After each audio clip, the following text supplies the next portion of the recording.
All right, this continues our lesson on verbs with helping verbs and how to recognize them.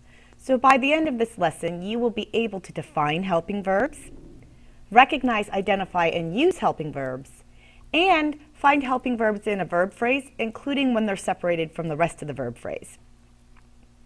You need to know the words helping verb, be verbs, other helping verbs, main verb, and verb phrase. So as a reminder, verbs are the part of speech that start the predicate of a sentence. There are 3 different types of them. We have action verbs, which tell us what's being done, linking verbs that tell us what something is or is like, and we have helping verbs. A verb and all of its modifiers form a verb phrase, but while it's most common for a verb phrase to be right together, they don't always have to be right next to each other. Verbs that help another verb by completing their tense or changing their meaning are helping verbs. So in the sentence, Jimmy jumped, we have jump, and then the next sentence down we say Jimmy will jump, and that changes jump from past tense to something that's going to happen in the future. Jimmy might have jumped changes the voice of the sentence altogether to something that's conditional or hypothetical.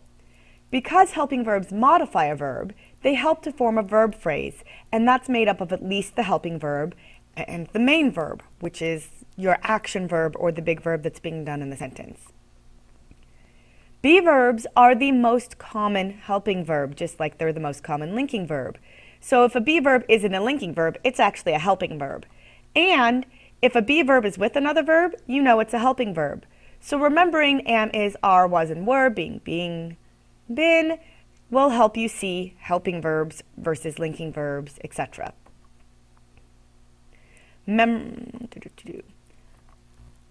Other helping verbs are do, shall, may, might, does, has, can, must have, will, would, could, should have, and have.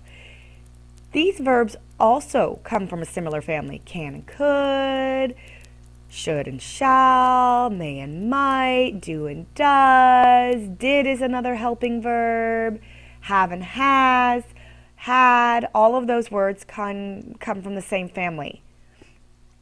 So, knowing verb families helps us find helping verbs.